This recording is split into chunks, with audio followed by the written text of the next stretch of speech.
Hey, everybody. Today for you, podcast number 54. Today's podcast is titled Limitless Zone Living.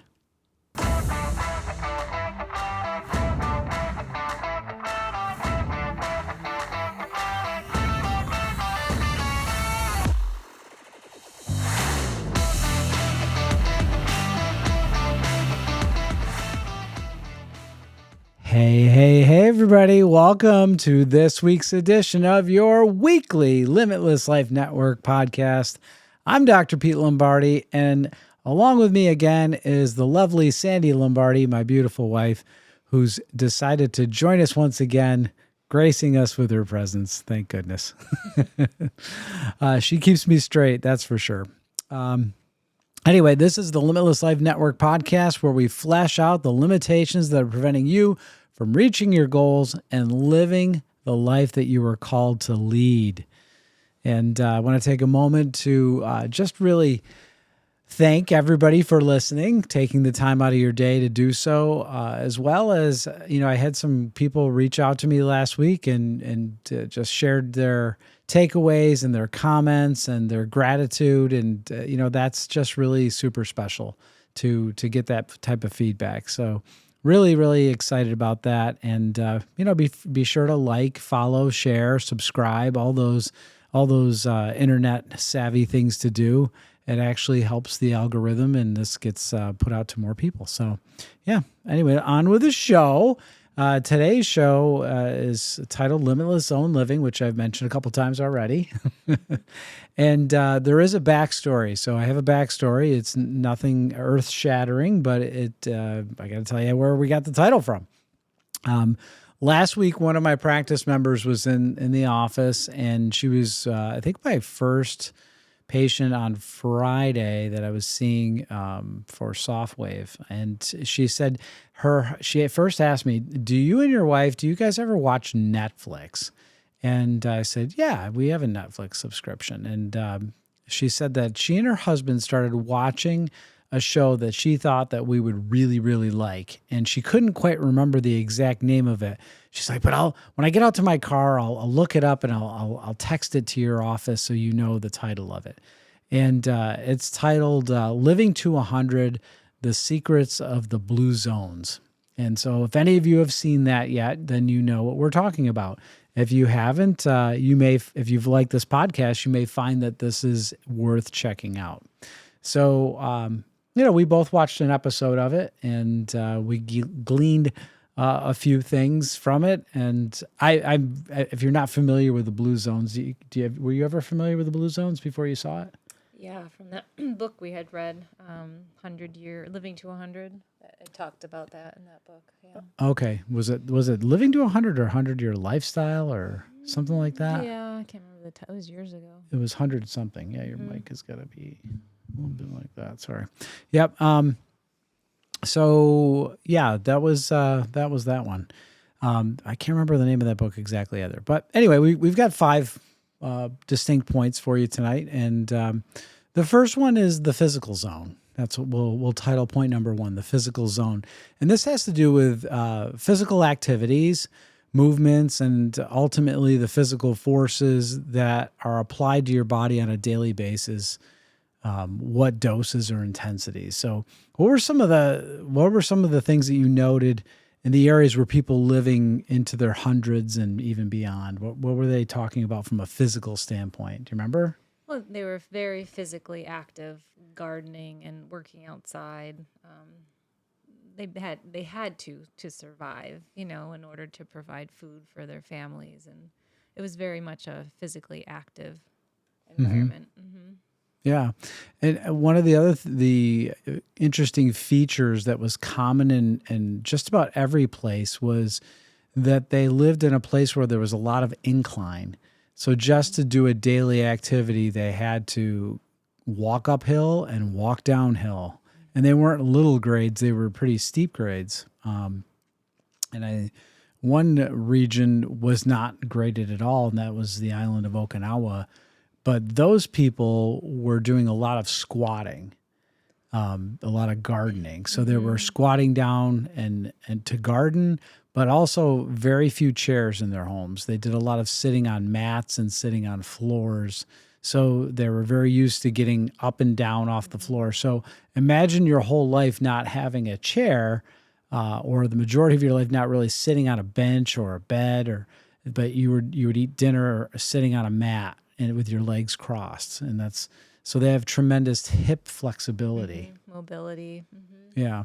So that was huge. Was just keeping mobile in the squatting position, and I would say from my own experience, that's one of the things that we see that causes disability later in life is the lack of balance when walking, the lack of flexibility in the hips, in the back, and the knees, and the ankles.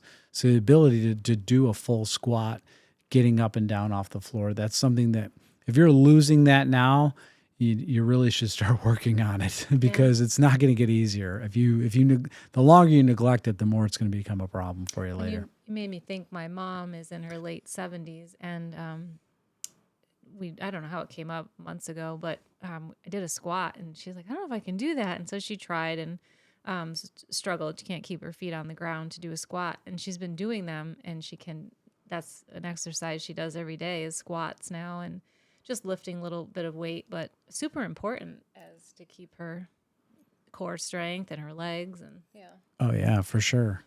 And that's a great testimony to the fact that no matter what your age is, if you apply a consistent effort, you can make improvements. Yeah, so that's great. Number 2 we're going to talk about is the emotional zone. And this is most typically understood in our world as emotional or mental stress. And this has a direct correlation on hormonal health. And how would you describe this as far as what we saw in this docu-series? What did you notice about these people from an emotional standpoint or a stress standpoint? Yeah. Emotionally stressed. Did they seem emotionally stressed? They seemed very calm, happy, a lot of laughter. Yeah. So things seemed in perspective, I would say. Yeah. Okay. So low mental stress. They don't seem to carry a lot of worries with them. Very, very happy with the simple things, I guess. Right. It seemed like simplicity had a great deal of, there was a great deal of value in that simplicity. Yeah. So that has a direct impact on our hormones. If you think about emotional stress and people struggle in our world and in this culture because of the chronic burden of emotional stress, and that spikes our hormones like insulin and cortisol and adrenaline, and all of those are stress response hormones that should be just for brief moments in a day. But when we have them regularly, it just creates all kinds of a recipe for problems Right. from a hormonal standpoint. And I think for women particularly, juggling, possibly raising children, overseeing a home, managing a job, multitasking, and the amount of stress that just provides, constantly trying to balance schedules and sync schedules. I know personally that, I feel like the physical zone I've got a better grasp on, and I struggle to control that emotional zone because there's so many factors in a family unit that you're trying to navigate and keep moving and coordinating. Yeah. So that's very real, and I think people will get a lot, can relate to that. What you're talking about for sure. Number 3 is what we determine the metabolic zone. So the metabolic zone has to do with the metabolic health of our cells. And so the real question with this is, what do our cells need to function optimally? And you also have to consider what is damaging to our cellular function. So this is probably where you would insert like nutrition, right? Because that's fuel for our cells. Our cells need fuel, which is in the form of the nutritional value of things, as well as oxygen delivery, that our cells need oxygen. So fuel, and they also need activation, believe it or not. They need some electrical supply. So they need fuel and they need activation. So oxygen and glucose. So what about that? What did you notice about, from a nutritional standpoint or a metabolic Well, standpoint? their foods were just, nothing out of a package. It's all nutrient dense food that they were primarily growing locally, fish they were catching. And one of the communities had an 80-20 rule where they were not eating, they stopped eating before they were full. And, I just think we're just so out of sync with that in America. Yeah, they had actually had a term for that. I don't remember what the word was, but they have a phrase that describes that idea of eating till you're 80% full. And versus in our culture, it's like eat as much as you can until you're full and then have dessert and then have more and stuff yourself there. Now you're really full there, right? Like, super satisfied. And some people are even guilty of being the people that push food on other people. Like, hey, you got to finish this. You got to eat this too. We got one of these left over. Who's going to finish it? Yeah. Do we know somebody in our family like that, right? Yes. Yeah, that's a super important concept as well. Another thing that, not only did they locally grow foods, but they all ate different types of foods. It wasn't like there was any one specific food that was going to be the cure-all, but they literally just ate what was, germane to their area. And when you think about a metabolic zone as well, these blue zones tend to be closer to the equator. So their growing seasons are much longer and they're getting much more exposure to vitamin D, which our cells need the sun exposure to activate vitamin D. So, yeah, that was really, really important. One of the things that I noticed too is that you didn't hear any talk about pharmaceuticals. These people are not on 13 prescription medications. They're not popping lots of vitamins or supplements. The foods that we have in this culture, in our country, are grown, commercially. And in commercial agriculture, you lose a lot of the micronutrients that are in your food. And therefore, we try to constantly make up for that with supplementation. And you kind of have to if you want your body to function at its best, which is kind of a shame.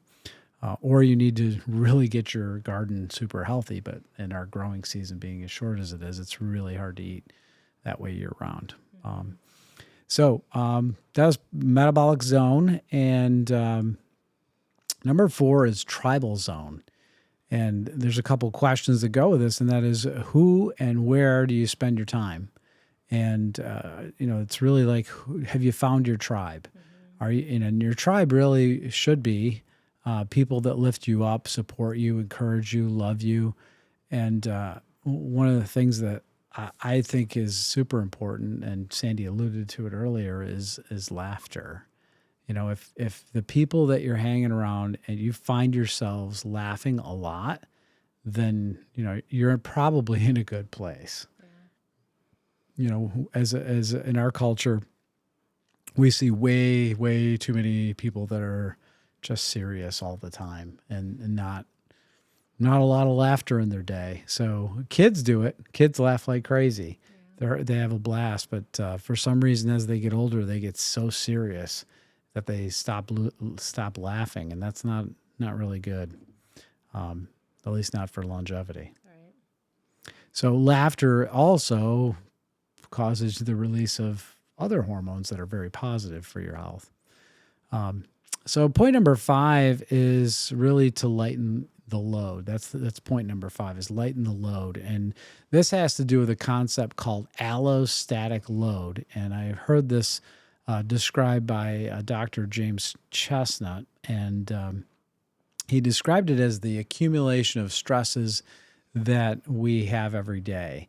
So imagine these stresses being like rocks in a backpack that you carry around with you every day.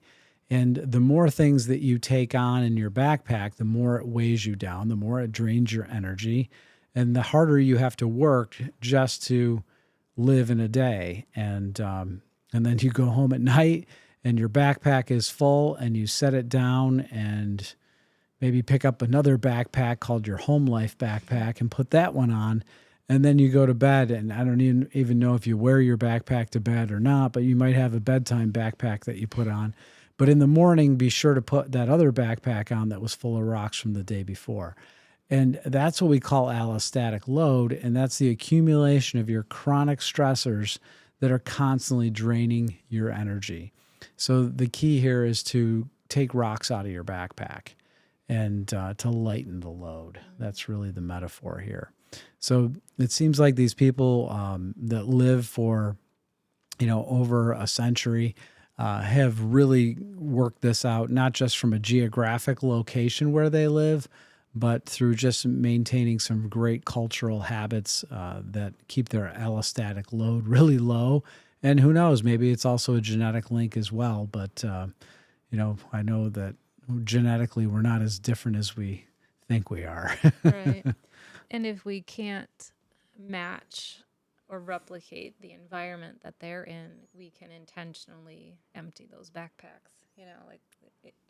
We may not be able to be in the environment they're in, close to the equator and all these other, more remote, but we can certainly be disciplined to alleviate that stress and to do a lot of these steps right where we're at. Yeah, for sure. Yeah. Anything else you want to add? No. Okay, great. That's all we have for this week's edition of your weekly Limitless Life Network podcast. Tune in each and every week to stay connected, be inspired, and keep moving toward your best life by stripping away your limitations. We'll see you next week.